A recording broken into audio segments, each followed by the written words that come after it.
श्रीमद् भगवद गीता अध्याय 3 कर्मयोग श्लोक 16।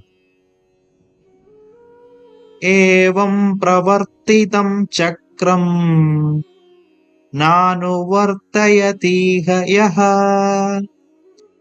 अखायुरिन्द्रिया रामो मोक्षं पार्थ स जीवति। हे पार्थ, जो मनुष्य वेदों द्वारा स्थापित यज्ञ कर्म के चक्र का पालन करने के अपने दायित्व का निर्वहन नहीं करते, वे पापार्जित करते हैं। वे केवल अपनी इंद्रियों की तृप्ति के लिए जीवित रहते हैं।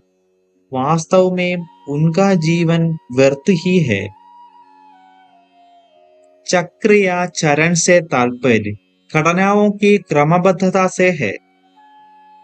कर्मयोग के श्लोक संख्या 14 में अन्न से वर्षा तक के चक्र का वर्णन किया गया है।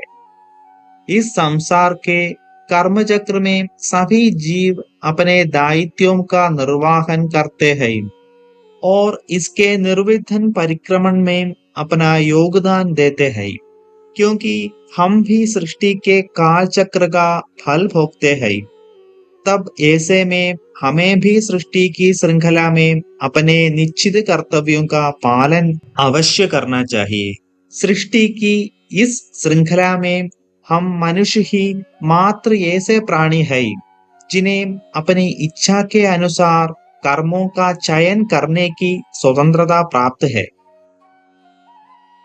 इसलिए या तो हम सृष्टि के चक्र के सामंजस्य में योगदान दे सकते हैं, या इस ब्रह्मांडीय संरचना के निर्बाध संचलन में विसंगति उत्पन्न कर सकते हैं।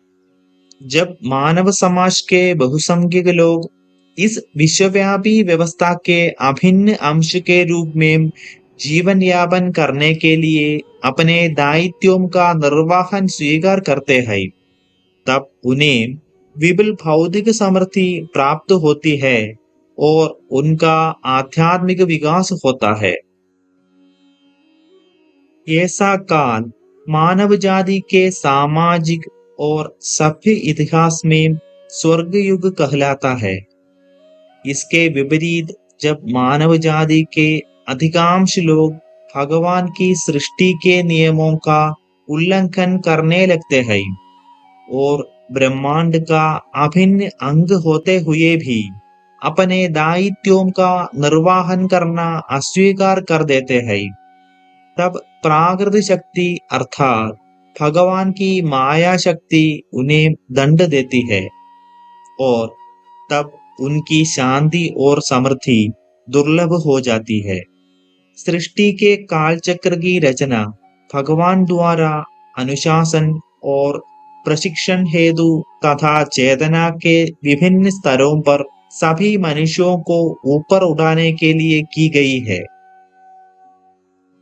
श्री कृष्ण अर्जुन को स्पष्ट करते हैं कि वे जो अपने लिए निर्देशित यज्ञ कर्म नहीं करते, वे अपनी इंद्रियों के दास बन जाते हैं और पापमयी जीवन व्यतीत करते हैं। इसलिए वे व्यर्थ में जीवित रहते हैं। किंतु जो व्यक्ति दैवीय नियमों का पालन करते हैं, उनका अंतःकरण शुद्ध हो जाता है और वे सभी प्रकार के मानसिक विकारों से मुक्त रहते हैं। आगे हम विस्तार से चर्चा करेंगे।